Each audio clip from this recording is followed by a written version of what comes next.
बच्चों, आज हम पढ़ने वाले हैं चैप्टर 2 बहुपद परिचय। इस वीडियो में हम इस चैप्टर का परिचय देंगे। सबसे पहले देखिए कि इस चैप्टर का नाम ही है बहुपद।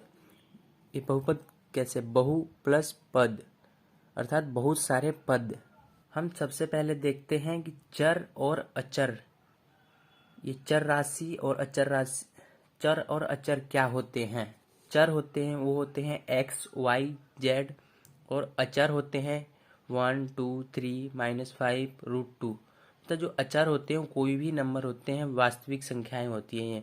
और जो चर होते हैं वो एक्स वाई जेड।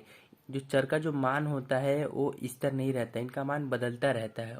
और जो अचर का मान रहता है स्थिर रहता है। जैसे हम एग्जाम्पल लेते हैं, उदाहरण लेते हैं कि 15 प्लस में 5 ये कितने होते हैं? 20। ये आप दिल्ली में देखिए तो भी 15 की वैल्यू 15 ही रहेगी। आप दिल्ली से बाहर जाइए, यूपी में चले जाइए, या आप इंडिया से बाहर जाइए अमेरिका में भी, वहाँ भी जो 15 की वैल्यू है वो 15 ही रहेगी और 5 की 5 ही रहेगी। तो 15 प्लस में 5 ये 20 ही होगा। लेकिन अगर मैं यहाँ लिखता हूँ x प्लस में y बराबर 20, तो ये हो सकता है 10 प्लस में 10, ये भी हो सकता है। ये 15 प्लस में 5, 15 प्लस में 5 भी हो सकता है। ये 12 प्लस में 8 भी हो सकता है। तो आप एग्जाम्पल देखकर समझ ही गए होंगे कि मैं क्या कहना चाहता था कि चर का जो मान होता है वो स्थिर नहीं होता है, बदलता रहता है, कुछ भी हो सकता है। लेकिन जो अचर का जो मान होता है वो स्थिर रहता है। अगला आता है आपका बीजीय व्यंजक। ये बीजीय व्यंजक क्या होते हैं? अचर गुने में चर। जो अचर और चर राशि से गुना होकर जो मिलकर जो बनते हैं वो होते हैं बीजीय व्यंजक। ये गुना होने के बाद भी प्लस माइनस के भी होते हैं। ये होते हैं हमारे बीजीय व्यंजक। जैसे आप एग्जाम्पल में देख सकते हैं 2 इंटू एक्स, 2x -1/x, फिर √2x, 1 में x प्लस में 1, x की घात 2 प्लस में 2, x प्लस में 5। ये भी हमारा व्यंजक है। 2√x, ये भी हमारा व्यंजक है। बच्चों, इसके बाद आता है हमारा बहुपद कि बहुपद क्या होते हैं। तो देखिए, ऐसे बीजीय व्यंजक जिनमें चर की घात एक पूर्ण संख्या हो बहुपद कहलाते हैं। अभी आपने ऊपर देखा जो चर की घात है वो अलग अलग थी। जैसे एग्जाम्पल लीजिए, यहाँ पे देखिए चर है, चर की घात है, चर है हमारा x और इसकी घात है 2। यहाँ पे है 5 गुने में x², इसकी घात 2, 3 गुने में y² प्लस में y।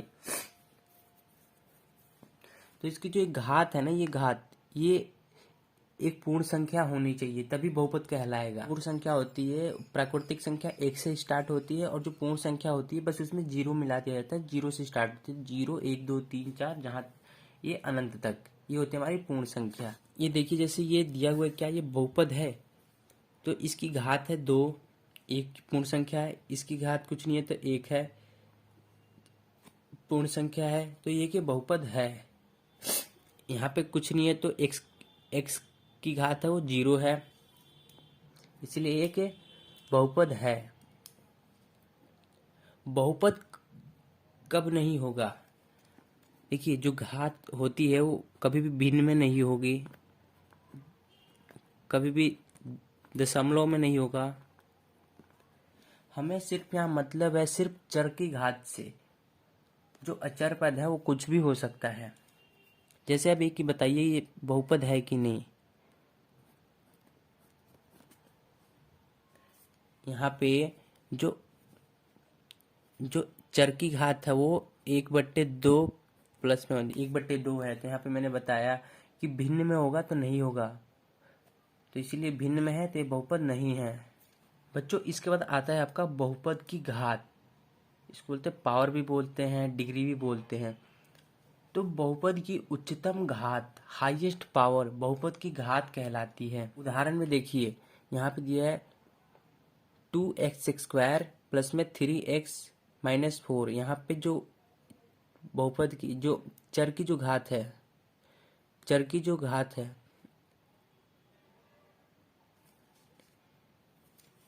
ये हमारा बहुपद दिया हुआ है। ये इसकी चर की घात है 2 है, यहाँ पे 1 है, यहाँ कुछ नहीं है तो 0 है। तो सबसे बड़ी जो घात है वो 2 है, इसीलिए इसकी घात 2 कहलाएगी। यहाँ पे 5x है, इसे कुछ नहीं दिया तो 1 है, तो इसके लिए इसकी घात 1 कहलाएगी। यहाँ पे x स्क्वायर है प्लस में 1 है, तो इसकी घात 2 है, तो इसकी 2 कहलाएगी। इसके बाद आता है बच्चों आपका पद, कि पद क्या होता है, टर्म। ये आपका बहुपद दिया हुआ है, मैं इसमें पूछूं कि कितने पद है, तो इसमें देखेंगे 1 2 3, इसमें 3 पद है, टोटल 3 पद है। अब एक एग्जाम्पल लेते हैं, इसमें कितने पद है, इस बहुपद में कितने पद है। आप वीडियो रोक कर और कमेंट कर बताइए इसमें कितने पद है। आप कहेंगे 2, नहीं इसमें 2 नहीं, इसमें केवल एक ही पद है, ये तो गुने में दिया है ना, ये हो जाएगा 6x। पद वो होता है जो प्लस और माइनस के साइन के बीच का होता है। इसके बाद आता है बच्चों आपका गुणनांक, कि गुणनांक क्या होता है। अगर हम ऊपर वाला ही पद वाला ही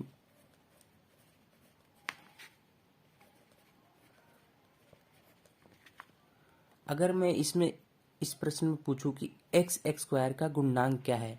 देखिए गुणनांक आप इसको सही से पढ़ेंगे, गुणनांक मतलब गुणा वाला अंक। मतलब इसमें जो अगर मैं पूछूं कि x स्क्वायर का गुणनांक क्या है, जो x स्क्वायर के साथ में जो गुणा हो रहा है वही उसका गुणनांक है। यहाँ पे x स्क्वायर के साथ जो गुणे में है 2 है, तो x स्क्वायर का गुणनांक हो जाएगा 2। इसी प्रकार मैं पूछूं कि x का गुणनांक क्या है, तो x के साथ गुणे में है 5, तो इसका गुणनांक हो जाएगा 5। दूसरा एग्जाम्पल लेते हैं, 2y स्क्वायर 3y माइनस √2,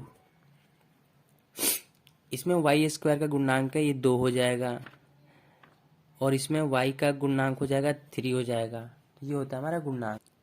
बहुपद को दो तरह से बांटा गया है, एक तो पद के आधार पर और दूसरा घात के आधार पर। तो हम सबसे पहले देखते हैं पद के आधार पर बहुपद।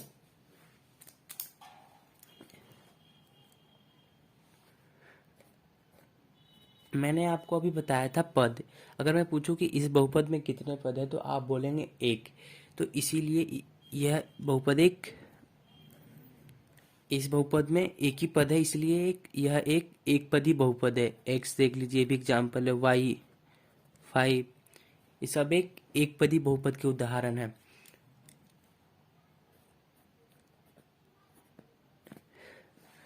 अगर मैं पूछूं कि इस बहुपद में कितने पद हैं, तो इसमें आप बोलेंगे 2 पद हैं, इसीलिए ये एक द्विपद।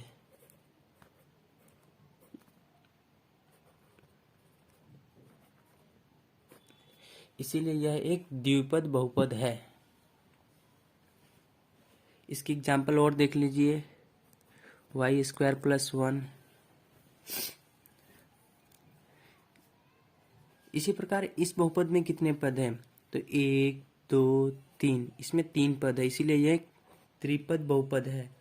इसकी घात कितनी भी हो सकती है, यहाँ पे जैसे एक पदी बहुपद में इसकी घात 2, 1 भी हो सकती है, 2 भी हो सकती है, कितनी भी हो सकती है। इसी प्रकार दूसरे में भी, लेकिन पद इसमें केवल एक ही होना चाहिए। द्विपद में केवल पद 2 होना चाहिए, घात कितनी भी हो। त्रिपद में 3 पद होने चाहिए। अब देखते हैं बच्चों घात के आधार पर बहुपद। इस बहुपद में पूछो कितने पद है, तो आप बोलेंगे 1, लेकिन इसमें घात कितनी है, इसमें घात है केवल 1 है, इसमें केवल एक घात है, x प्लस में 1। इन तीनों बहुपद में देखते हैं कि जो घात है वो यहाँ इसमें 1 है, इसमें 0 है, इसमें 1 है। तो जिस बहुपद की घात 1 हो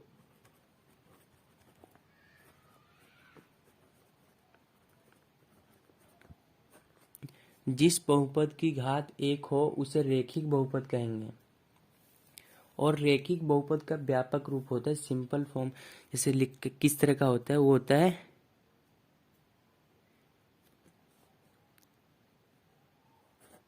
ax प्लस में b। ये ax प्लस में b के रूप में होता है। जो रेखिक बहुपद होता है उसमें अधिक 2 पद हो सकते हैं और उसकी घात 1 हो सकती है। इसमें जो रेखिक बहुपद होता है उसमें पद 2 हो सकते हैं और घात 1 हो सकती है अधिकतम। और जो a और b है वो वास्तविक संख्याएं हैं। इसी प्रकार एक और एग्जांपल देखिए,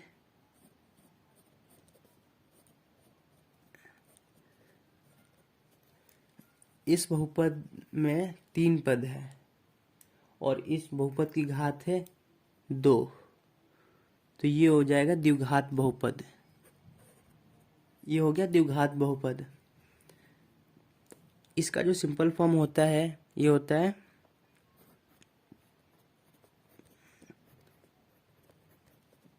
ये एक्स स्क्वायर प्लस में बी एक्स प्लस में सी।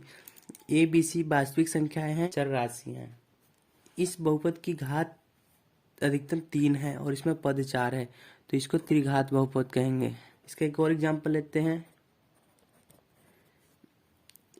देखिए जो मैं बता रहा हूँ कि इसकी घात 3 है लेकिन इसमें पद 4 हो सकते हैं, लेकिन 4 हो सकते हैं अधिकतम पद 4 हो सकते हैं। कम से कम ये भी हमारा त्रिघात बहुपद है लेकिन इसमें पद 2 ही हैं।